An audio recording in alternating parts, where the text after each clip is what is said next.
It has been precisely a week since the Battle of Centurion, or better known as Die Slag van Centurion.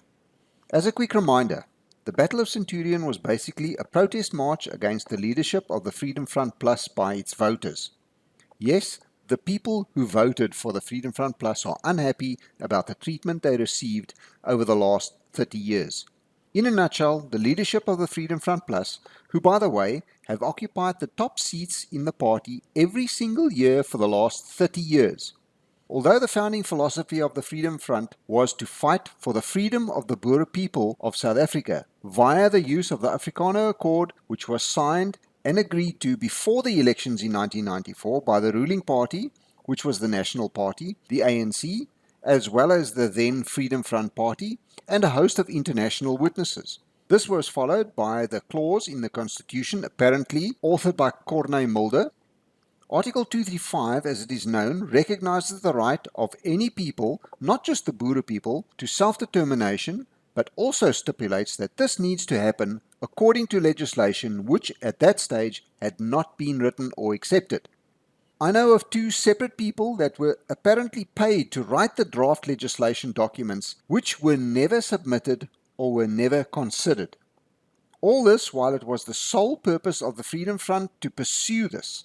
For the last 30 years, the leadership of the Freedom Front Party, or the Freedom Front Plus Party, have basically kept their voters hanging by a thread and led by the self-determination carrot dangling in front of their nose. They have accomplished absolutely nothing for their voters in the last 30 years. Nothing.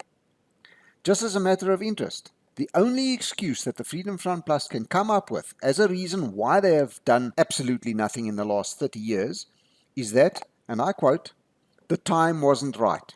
In 30 years, the time hasn't been right? Come on, people, nobody should be believing this crap. It was for this reason that us, the voters, decided it was time this leadership, who had also turned the party into a family dynasty with high positions for friends and family, who have effectively captured the party. A petition was launched which was signed by at least 1,500 people. I don't have the exact figures at hand, but it was a decent amount of people, voters, who voted for the Freedom Front.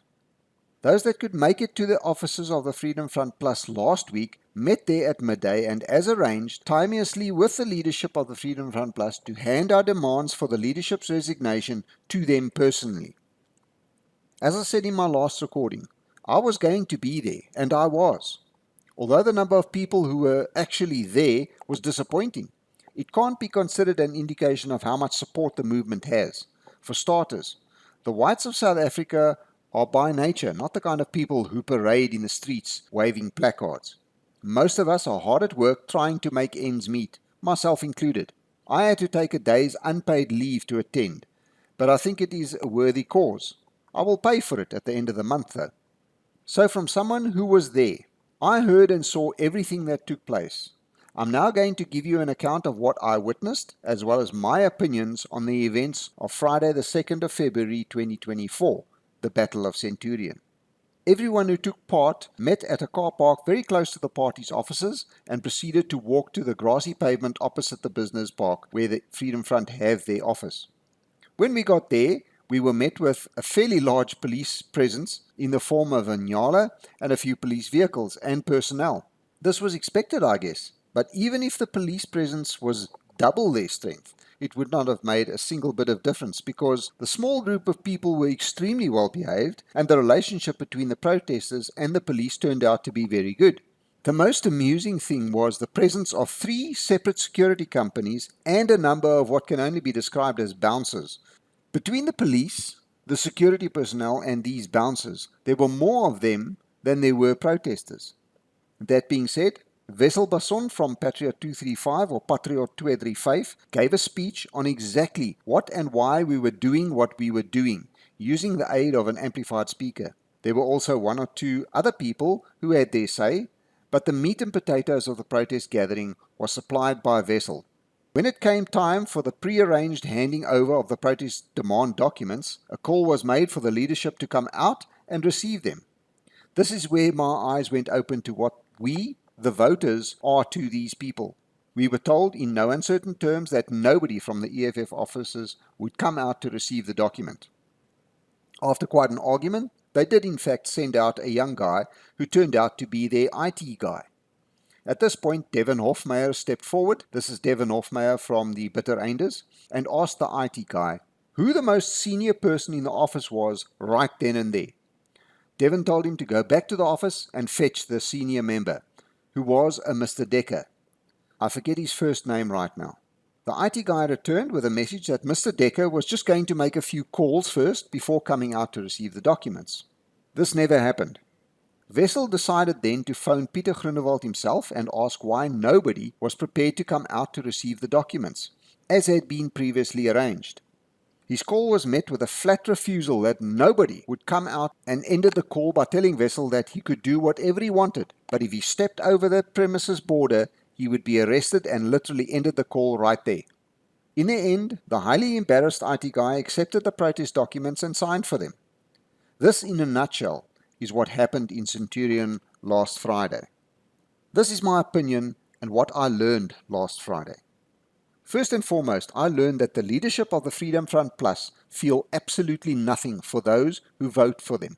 They are so arrogant in the belief that their positions in the party and in those green seats in Parliament are so secured no matter what.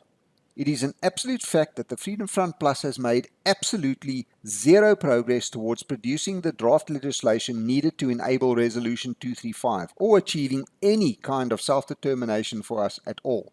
30 years and all they have to show for it is a fat zero. Yet, just before every election you hear their speeches of how we need our freedom and self-determination. But that's where it ends, people. These people earn incredibly high salaries and receive fantastic benefits, not to mention all the opportunities that come their way to stuff their pockets even fuller than they already are. All that these politicians want is for you and I to follow that carrot dangling in front of our noses and make your cross on that ballot paper next to their name. Once you have done that, you are nothing. You don't exist. The behavior of the top leadership has now proved that. I've been a Freedom Front Plus voter for a long time, but as long as those top 10 members have a hold on the party and occupy those positions, the Freedom Front Plus will never get my vote again. Never. Not as long as those traitors polishing those green leather seats in Parliament are still sitting there. I'm not trying to tell you what to do, but the day that you get to that polling stall, I ask you to stand still for a minute and remember what I am telling you now. The Freedom Front Plus have betrayed the trust and the loyalty of each and every one of their voters for the last 30 years. Think about that. 30 years is more than what is recognized as a full generation of people. Think about all the whites that have been murdered and maimed in home invasions, farm murders, hijackings, business robberies, and sometimes for a packet of cigarettes or a cell phone. These people at the top of the Freedom Front Plus have blood on their hands. You might have a brother, sister, mother, father, cousin, etc. that has lost their lives to the incredible crime that is devouring our country right now. They have to carry a large chunk of the blame for that. Think about what all these killings have done to the growth of the white minority. It is now time to stand up to these politicians and punish them at the polls. So where do we draw the cross, you might be asking? We are working on that, people. But at this stage, I would rather spoil a vote than vote for the Freedom Front Plus. I'm sure it won't come to that though. As long as we don't strengthen the other parties like the ANC and the EFF with our vote, we are making progress. You might remember that the EFF got into Parliament with roughly 2 million votes. There is absolutely no reason why we can't get at least 2 million people to vote for one single party. A party that we know for sure is there to serve us and is accountable to us, the voters. In the meantime, I am asking you, if you haven't already, follow the Patriot 235 or Patriot 235 page on Facebook. There you will get all the latest news and developments on this front. Please give me a like, give me a share, and most importantly, subscribe if you haven't already. You have absolutely nothing to lose. Until next time, be safe out there.